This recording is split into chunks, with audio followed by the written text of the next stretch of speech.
नमस्कार दोस्तों, तैयारी एनी टाइम में आपका बहुत बहुत स्वागत है। आज हम यूनिट 9 के टेस्ट सीरीज़ को लगाने जा रहे हैं, जो कि चेतन मीना इंस्टीट्यूट का है।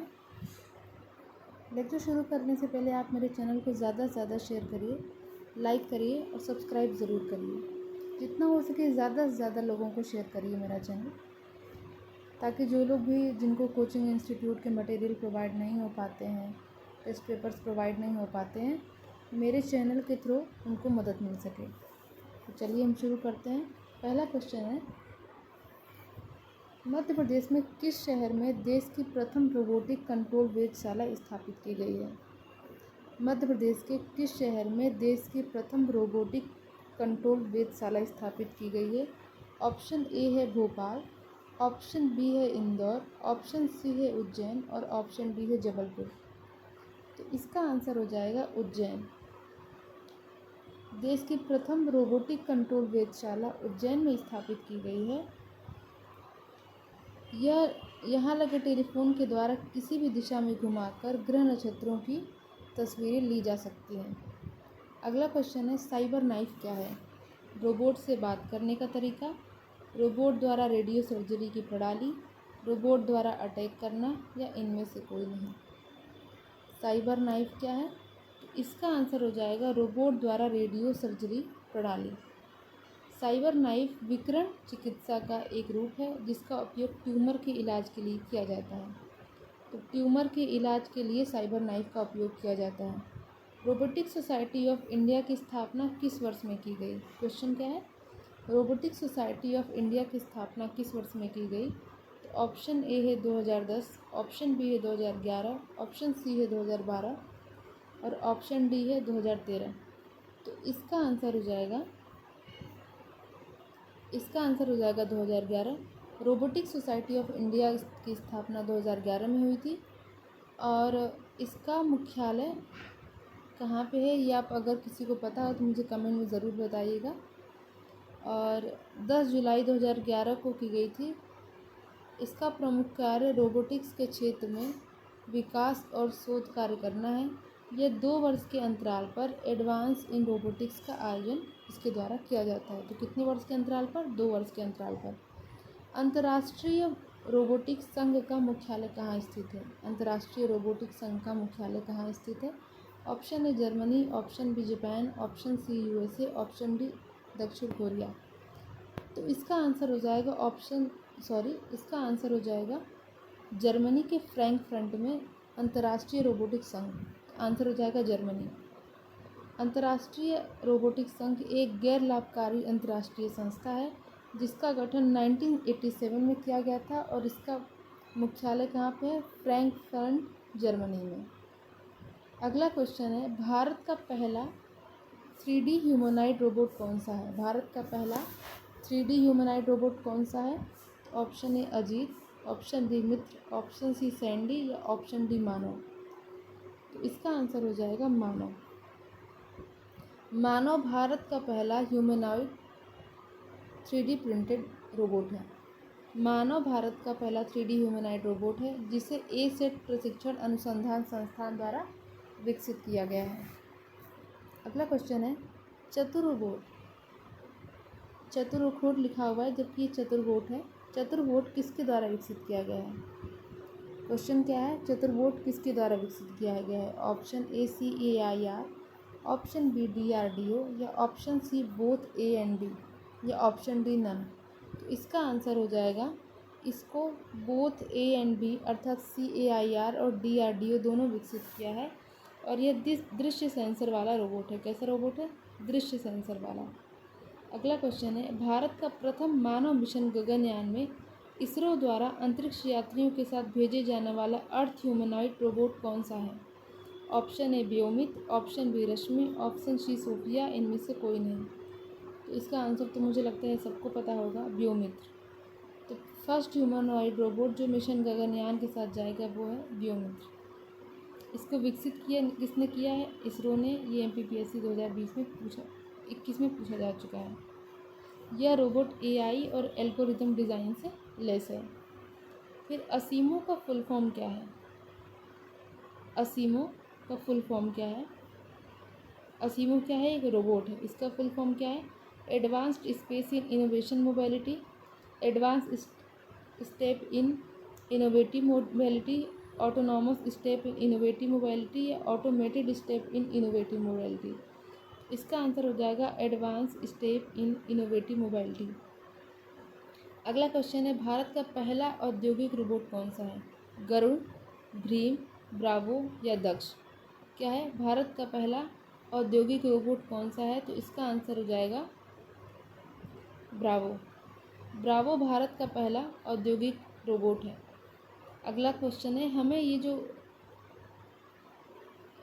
इंस्टीट्यूट्स है उसके जानना है हमें कि कौन कौन से कहाँ किस किस के द्वारा किया गया है। तो पहला है इन्फोसिस टेक्नोलॉजी नारायण मूर्ति की है, सत्यम इन्फोसिस रामालिंगन राजू का है, TCS रामादुरई का है, way to SMS Neil Stephens का है। तो इसमें से गलत ऑप्शन क्या है? गलत मिलान क्या है? तो इसका आंसर हो जाएगा वे टू एसमेस। क्या हो जाएगा? Way to SMS. Way to SMS इसका हो जाएगा, नील स्टीफेंस ने नहीं। इसका आंसर हो जाएगा कि वे टू एसमेस का 2006 में राजू वानपाला ने शुरुआत की थी और 2007 में इसकी शुरुआत हैदराबाद से की गई थी। ठीक है। अगला क्वेश्चन है, कौन सा सोशल मीडिया प्लेटफॉर्म नहीं है? स्काइप, रेडिट, तरिंगा या डॉगपाइल? तो कौन सा एक सोशल मीडिया प्लेटफॉर्म नहीं है? तो डॉगपाइल सोशल मीडिया प्लेटफॉर्म नहीं है। डॉगपाइल एक सर्च इंजन है। बाकी रेडिट, स्काइप, तरिंगा ये सब क्या है? सोशल मीडिया प्लेटफॉर्म है। वाइबर के संदर्भ में कौन सा कथन गलत है? इसकी स्थापना 2008 में हुई थी। यह एक free calling and messaging app है। यह वॉइस ओवर इंटरनेट प्रोटोकॉल के नियमन के साथ चलने वाला है या उपरोक्त सभी कथन सत्य हैं। इसमें हमें छांटना है कि गलत क्या है। तो इसकी स्थापना 2008 में नहीं, इसकी स्थापना 2010 में की गई थी। अगला क्वेश्चन है, ये पोर्टल दिए गए हैं उसके बारे में हमें क्या गलत है छांटना है। युक्त धारा पोर्टल विज्ञान और प्रौद्योगिकी मंत्रालय का है, सेहत पोर्टल रक्षा मंत्रालय का है, सत्यभामा विद्युत मंत्रालय का है और पोषण ज्ञान पोर्टल नीति आयोग का है। इसमें सत्यभामा पोर्टल जो है क्या है? सत्यभामा जो पोर्टल है वो विद्युत मंत्रालय का नहीं, खनन मंत्रालय का है। ठीक है। अगला है, डार्क नेट का संबंध किससे है? क्या है? डार्क नेट का संबंध किससे है? कृषि से, स्वास्थ्य से, खनन से या विद्युत से? तो इसका आंसर हो जाएगा कृषि। कृषि से डार्क नेट का संबंध है और यह जम्मू कश्मीर की ई कृषि से संबंधित वेब पोर्टल है। यह कृषि सहकारिता और किसान कल्याण विभाग का एक ई गवर्नेंस पोर्टल है जिसे कृषि डेटा और सूचना की ऑनलाइन सुविधा के लिए प्रयोग किया गया है और राष्ट्रीय सूचना विज्ञान केंद्र इसको कार्यान्वित करता है। अगला क्वेश्चन है कि लापता बच्चों का पता लगाने के लिए कौन सा ऐप लॉन्च किया गया है? समाधान पोर्टल, पोस्ट इन्फो ऐप, ई साथी या रीयूनाइट? तो इसका आंसर हो जाएगा रीयूनाइट। क्या हो जाएगा? रीयूनाइट इसका आंसर हो जाएगा। लापता बच्चों का पता लगाने के लिए रीयूनाइट पोर्टल ऐप लॉन्च किया गया है। किसी भी फेवरेट साइट को इंटरनेट पर सेव करने का क्या तरीका होता है? इंटरनेट पर अगर हम किसी फेवरेट साइट को सेव करना चाहते हैं तो क्या पहला तरीका होता है? पहला है इंटरलिस्ट, दूसरा है कुकीज़, सी है बुकमार्क या डी है मार्कअप लैंग्वेज। तो आपको पता होगा कि हम किसी चीज़ को सेव करते हैं तो हम कहाँ करते हैं? किसी चीज़ को भी हम सेव करते हैं तो बुकमार्क में सेव करते हैं। बुकमार्क एक वेब पेज के लिए प्लेस होल्डर है जो उस पेज को खोलने के बजाय जल्दी से एक्सेस करने की अनुमति देता है। HTML की भाषा क्या है? अगला क्वेश्चन क्या है कि HTML किस प्रकार की भाषा है? स्क्रिप्टिंग, प्रोग्रामिंग, वेब ब्राउज़र या फिर इंक्रिप्शन? तो ये किस प्रकार की भाषा है? तो ये स्क्रिप्टिंग भाषा है। क्या है? HTML एक स्क्रिप्टिंग भाषा है और इसका पूरा नाम होता है hyper text markup language. Web page बनाने के लिए इसका उपयोग किया जाता है। अगला क्वेश्चन है, इंटरनेट के बाहरी खतरों के खिलाफ एक संगठनों का नेटवर्क जिसे रक्षा के लिए बनाया गया है क्या है? फायरवॉल, एंटीवायरस, ब्लूटूथ और सर्च इंजन। तो इसका आंसर हो जाएगा फायरवॉल।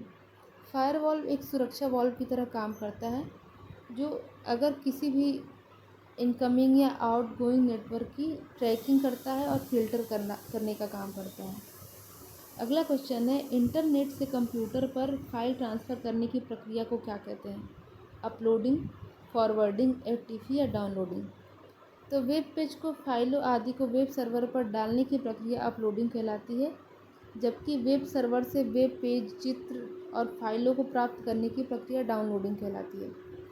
ये इसका आंसर इन लोगों ने डाउनलोडिंग कहा है, जबकि मेरे हिसाब से इसका आंसर फ़ाइल को अगर हम ट्रांसफ़र करना है तो एफटीपी होना चाहिए। बाकी आपको भी अगर इसका आंसर कहीं करेक्ट पता चले तो ज़रूर बताइएगा। इंटरनेट की सर्विस प्रदान करने वाली कंपनी को जाना जाता है। क्वेश्चन क्या है? इंटरनेट की सर्विस प्रदान करने वाली कंपनी को क्या कहा जाता है? आईएपी, आईएसए, आईएसपी या आईपीएस। तो इसका आंसर हो जाएगा आईएसपी। इंटरनेट सर्विस प्रोवाइडर कहा जाता है इसे। इंटरनेट सेवा प्रदाता ऐसा संगठन है जो इंटरनेट तक पहुंचने और उपयोग करने वाली सेवाएं प्रदान करता है। अगला क्वेश्चन है, आईएमएपी का पूरा नाम क्या है? Internet message access control protocol, international message access protocol, internet message access provider या इनमें से कोई नहीं। तो आईएमई का फुल फॉर्म क्या होता है? Internet message access protocol.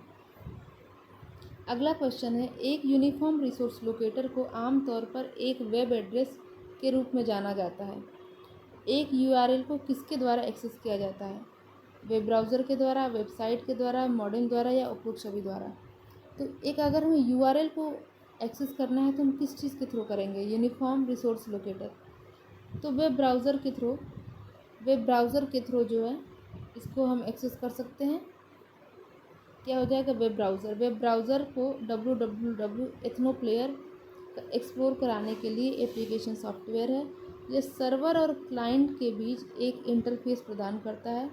Server से वेब दस्तावेजों और सेवाओं के लिए अनुरोध करता है। गूगल क्रोम क्या है? एक सर्च इंजन है। अगला क्वेश्चन है, डकडको क्या है? ये एमपीपीएससी में पूछा जा चुका है।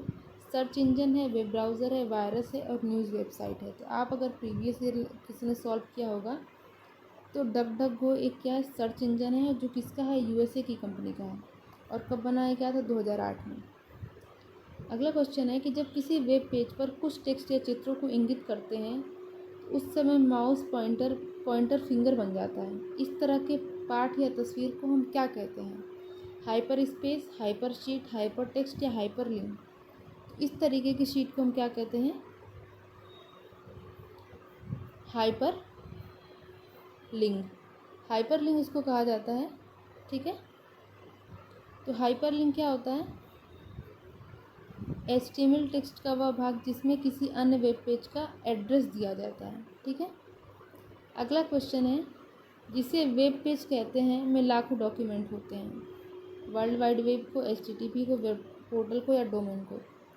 तो वर्ल्ड वाइड वेब, इसी में तो हमें सारे डॉक्यूमेंट्स मिलेंगे ना। इसका क्या आंसर हो जाएगा? World wide web. World wide web के द्वारा हम लाखों डॉक्यूमेंट्स इसमें होते हैं और वेब एक्सेस करते हैं। इसकी स्थापना कब हुई थी? 1989 में। किसके द्वारा की गई थी? Tim Berners-Lee. अब आपको बताना है कि www अर्थात W3C की स्थापना कब हुई थी? W3C की स्थापना कब हुई थी और किसने की थी? अगला क्वेश्चन है, सर्च इंजन जो केवल समानांतर रूप से तीसरी पार्टी को परिणाम के लिए क्वेरी प्रेषित करता है उसको हम क्या कहते हैं? Advance search engine, Meta search engine, tool search या बुलियन सर्च इंजन। तो कौन सा सर्च इंजन है तो तीसरी पार्टी को परिणाम के लिए क्वेरी प्रेषित करता है? तो ये क्या है? Meta search engine. Meta search engine क्या होता है? इसमें यूजर से इनपुट। मेटा सर्च इंजन क्या होता है? यूजर से इनपुट लेकर आउटपुट हेतु तुरंत सर्च इंजन से पूछताछ करता है और पर्याप्त डेटा इकट्ठा कर रैंक किया जाता है और यूजर के समक्ष प्रस्तुत किया जाता है, जैसे स्काई स्कैनर और kayak.com। ये क्या है? एक मेटा सर्च इंजन है। अगला क्वेश्चन है, वर्ल्ड वाइड वेब को व्यवस्थित तरीके से ब्राउज करने और उन्हें स्थानीय भंडार में अनुक्रमित करने के लिए लगभग हर सर्च इंजन एक प्रोग्राम या स्वचालित स्क्रिप्ट का उपयोग करता है। उसको हम क्या कहते हैं? मैं फिर से क्वेश्चन रिपीट कर देती हूँ कि वर्ल्ड वाइड वेब जो है www, उसको व्यवस्थित तरीके से ब्राउज करने के लिए और उन्हें स्थानीय भंडार में अनुक्रमित करने के लिए लगभग हर सर्च इंजन एक प्रोग्राम या स्वचालित स्क्रिप्ट का उपयोग करता है। उसको हम क्या कहते हैं? तो इसका आंसर हो जाएगा, उसको हम कहते हैं क्रॉलर। क्या कहते हैं? क्रॉलर। क्रॉलर एक इंटरनेट बोट है जो www को व्यवस्थित रूप से ब्राउज करता है और वेब इंडेक्सिंग के उद्देश्य से सर्च इंजन द्वारा संचालित होता है।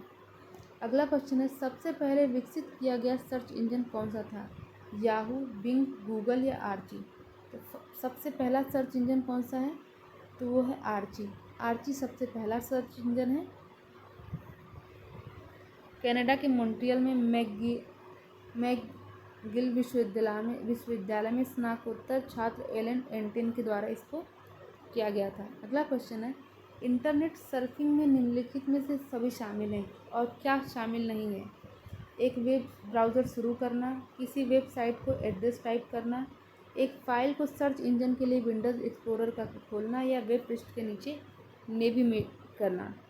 इसका क्या आंसर हो जाएगा कि एक फ़ाइल को सर्च करने के लिए विंडोज़ एक्सप्लोरर का खोलना, ये इंटरनेट सर्फिंग में नहीं आता है। अगला क्वेश्चन है, भारत नेट परियोजना वित्त पोषित होती है किसके द्वारा? तो जो भारत नेट परियोजना है उसका वित्त पोषण कौन दे रहा है? World bank, Asian bank, USOF और IMF। तो किसके द्वारा किया जा रहा है? तो इसका आंसर हो जाएगा USOF के द्वारा। भारत नेट परियोजना ग्राम पंचायतों और जिला स्तर पर सरकारी संस्थानों परिवारों को ब्रॉडबैंड कनेक्टिविटी करता है। इसे कब शुरू किया गया था? 2015 में इसका नाम भारत नेट था। इसके पहले इसको हम नेशनल ऑप्टिकल फाइबर नेटवर्क कहते थे। पूरे प्रोजेक्ट को यूनिवर्सल सर्विस ऑब्लिगेशन फंड द्वारा वित्त पोषित किया जा रहा है। अगला क्वेश्चन है, DIGG और रेडिट किस सोशल नेटवर्किंग का उदाहरण है? ब्लॉगिंग का, माइक्रो ब्लॉगिंग का, सोशल न्यूज़ का या क्रिलिंग का? तो इसका आंसर क्या हो जाएगा? इसका आंसर हो जाएगा कि ये सब माइक्रो ब्लॉगिंग की तकनीकें हैं। ठीक है। गूगल लेंस को किस वर्ष लॉन्च किया गया था? क्वेश्चन क्या है? गूगल लेंस को किस वर्ष लॉन्च किया गया था? 2012 में, 17 में, 10 में, 2008 में? इसको लॉन्च किया गया था 2017 में और यह फ़ोन के कैमरे को किसी वस्तु की ओर निर्देशित करते समय Google lens bar code, QR code ये सब पढ़कर वस्तु की पहचान करने का प्रयास करेगा। इंटरनेट ऑफ थिंग्स जो शब्द है चर्चा में रहता है, इसका पहली बार इस्तेमाल किसने किया था? हेनरी कैवेंडिश ने, टिम बर्नर्स-ली ने, केवियन एडस्टन ने या हेनरी लॉरेंस ने? तो इस शब्द का सबसे पहली बार प्रयोग हेनरी कैवेंडिश ने किया था। अगला क्वेश्चन है, इसके बारे में जान लेते हैं। इंटरनेट ऑफ थिंग्स सबको पहली बार केविन एस्टन ने किया था। किसने किया था? केविश एस्टन ने किया था। केविन एस्टन ने इसका प्रयोग किया था। इंटरनेट ऑफ थिंग्स शब्द का पहली बार प्रयोग केविश एस्टन के वैज्ञानिक थे जिन्हें 1999 में इसका प्रयोग किया। और ये क्या करता है? कई प्रकार की प्रौद्योगिकी और उपकरण को एक साथ जोड़ सकता है। अगला क्वेश्चन है, फेसबुक तथा याहू की वेबसाइट किस भाषा में तैयार की गई थी जाती है? PHP, XML, HTML या कोई नहीं? इसका आंसर हो जाएगा PHP। आपको बताना है कि PHP का फुल फॉर्म क्या होता है। इसमें दिया हुआ है हालांकि hyper text pre processor. Hyper text pre processor इसको हम कहते हैं और जो हम फेसबुक और याहू चलाते हैं वो इसी के द्वारा इसी भाषा का प्रयोग किया जाता है। अगला क्वेश्चन है, किसी पीढ़ी के रोबोट पिछले अनुभवों से कृत्रिम बुद्धिमत्ता, स्व शिक्षा और निष्कर्ष निकालने की क्षमताओं से युक्त होते हैं? किस पीढ़ी के? पहली, दूसरी, तीसरी या चौथी? तो ये क्या हो जाएगा? तीसरी पीढ़ी के जो रोबोट हैं, क्या हो जाएगा? जो तीसरी पीढ़ी के रोबोट हैं उनके द्वारा ये सभी चीज़ें स्वयं सीखने की, पिछले अनुभवों से निष्कर्ष निकालने की क्षमता होती है। अगला क्वेश्चन है, एक रोबोट है जो समझ और पहचान के अपने कार्यों के माध्यम से अपना व्यवहार और आचरण निर्धारित करता है, तो ये किस प्रकार का रोबोट है? Manipulator, playback robot, intelligent robot या स्मार्ट डिवाइस? तो ये किस तरीके का है? इसका आंसर क्या हो जाएगा? Intelligent robot. आंसर क्या हो जाएगा? Intelligent robot. जो इंटेलिजेंट रोबोट है, इसके द्वारा ये सारी चीज़ें की जा सकती हैं। अगला क्वेश्चन है, रोबोटिक्स के नियम किसके द्वारा बनाए गए थे? आइजैक न्यूटन के द्वारा, जोसेफ एंगलबर्ग के द्वारा, इज़ाक आसिमोव के द्वारा या जॉर्जी डिवोल के द्वारा? तो इसका आंसर हो जाएगा, इसके नियम इज़ाक आसिमोव ने बनाया और 1942 में इन्होंने रन अराउंड में पेश किया था। अगला क्वेश्चन है, रोबोटिक्स इंडस्ट्रीज एसोसिएशन को पहले क्या कहा जाता था? रोबोटिक्स एसोसिएशन एप्लीकेशन, रोबोटिक्स कार्यान्वयन agency, robotic institute of America या रोबोटिक्स इंस्टीट्यूट ऑफ अफ्रीका? तो इसका आंसर हो जाएगा कि रोबोटिक इंडस्ट्रीज एसोसिएशन को पहले हम रोबोटिक्स इंस्टीट्यूट ऑफ अमेरिका कहते थे। इसका गठन कब हुआ था? 1975 में। अगला क्वेश्चन है, वर्तमान में रोबोट का उपयोग निम्नलिखित में से किस क्षेत्र में किया जा रहा है? उद्योग में, चिकित्सा में, उपभोक्ता इलेक्ट्रॉनिक्स में या सभी? इसका आंसर हो जाएगा ये सभी क्षेत्रों में होता है।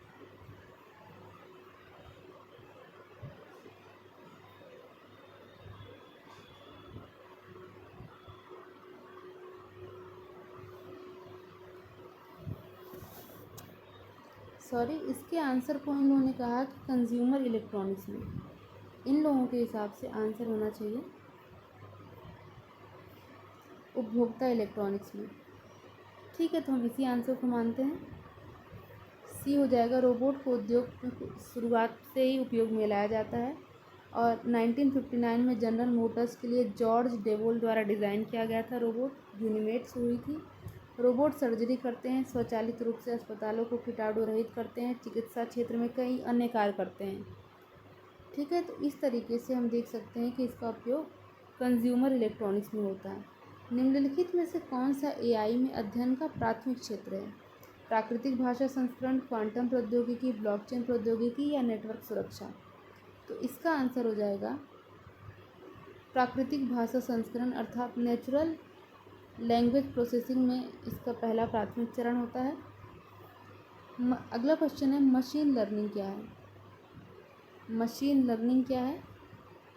डेटा भंडारण के लिए तकनीक, एआई की एक शाखा जो सिस्टम के निर्माण पर ध्यान करती है, जो डेटा से सीखते हैं, कंप्यूटर हार्डवेयर को बेहतरीन बनाने की विधि या उच्च स्तरीय भाषाओं में प्रोग्रामिंग का अभ्यास? इसका आंसर हो जाएगा कि एआई की एक शाखा जो ऐसे सिस्टम के निर्माण पर ध्यान केंद्रित करती है जो डेटा से सीख सकते हैं। अगला क्वेश्चन है, निम्नलिखित में से कौन सा एआई एप्लीकेशन का एक उदाहरण है? क्या है? निम्नलिखित में से कौन सा एक आर्टिफिशियल इंटेलिजेंस एप्लीकेशन का उदाहरण है? ऑप्शन ए वर्ड प्रोसेसर में वर्तनी जांच, ऑप्शन बी एक कैलकुलेटर, ऑप्शन सी एक भौतिक रोबोट या ऑप्शन बी एक पारंपरिक डेटाबेस? तो वर्तनी की जांच करना है अगर हमें, तो हम इसमें एआई का उपयोग करेंगे। ठीक है, अगला क्वेश्चन है, जीपीयू क्या है और एआई में क्यों महत्वपूर्ण है? इसका ऑप्शन हो जाएगा, सामान्य प्रोसेसिंग यूनिट डेटा भंडारण के लिए महत्वपूर्ण है, ग्राफिकल प्रोसेसिंग एआई एल्गोरिथम का प्रोसेसिंग तेज करने के लिए महत्वपूर्ण है, गेमिंग प्रोसेसिंग यूनिट जिसका उपयोग एआई गेम्स विकसित करने के लिए किया जाता है, या ग्राफ प्रोसेसिंग यूनिट नेटवर्क विश्लेषण के लिए? तो इसका आंसर हो जाएगा कि ग्राफिकल प्रोसेसिंग एआई एल्गोरिदम की प्रोसेसिंग को तेज करने में महत्वपूर्ण भूमिका निभाता है। इसका फुल फॉर्म क्या होता है? जीपीयू का ग्राफिकल प्रोसेसिंग यूनिट होता है। यह कई समानांतर कार्यों को संभालने की क्षमता रखता है, जिससे एआई एल्गोरिदम में गणना काफ़ी तेज हो जाती है।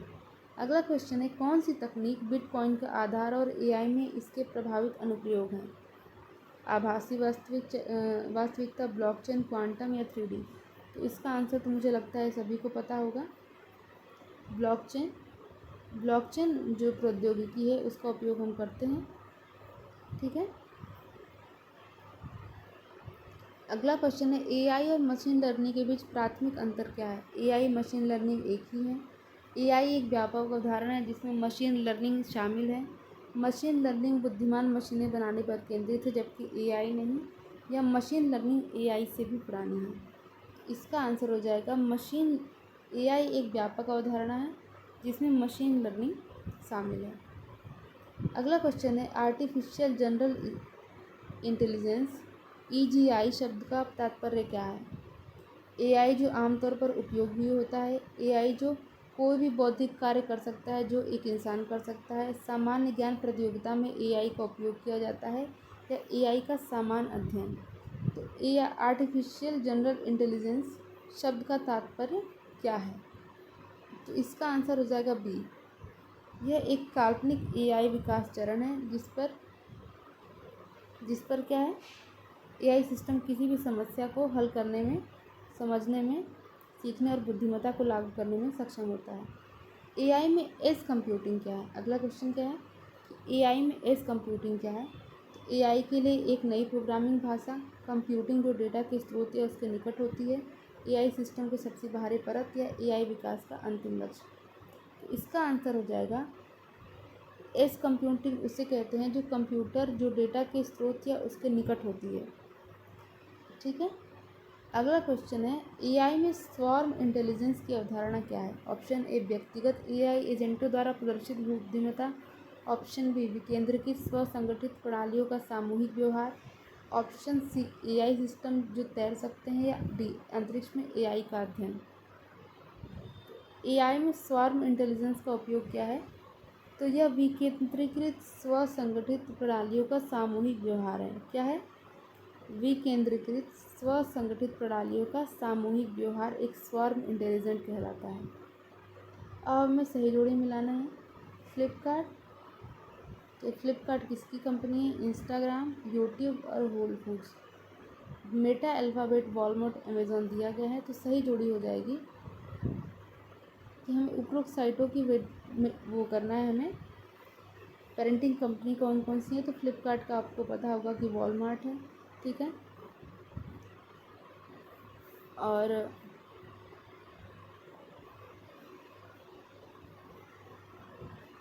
इंस्टाग्राम का मेटा है, यूट्यूब का अल्फ़ाबेट है और होल फूड्स का अमेज़ॉन है। ठीक है। अगला क्वेश्चन है ताम्र पोर्टल किससे संबंधित है। इसके बारे में हमें सही विकल्प चुनना है। पूरा नाम transparency auction monitoring and resource augmentation है। प्रारंभ 15 फरवरी 2017 को हुआ था। यह खनन गतिविधियों को बढ़ावा देगा। और डी, तो इसका आंसर हो जाएगा डी। ये सभी चीज़ें इसमें इंक्लूड हैं। तो ये 50 क्वेश्चंस कंप्लीट होते हैं। नेक्स्ट जो 50 क्वेश्चंस है उसको हम अगले लेक्चर में कंप्लीट करेंगे। धन्यवाद।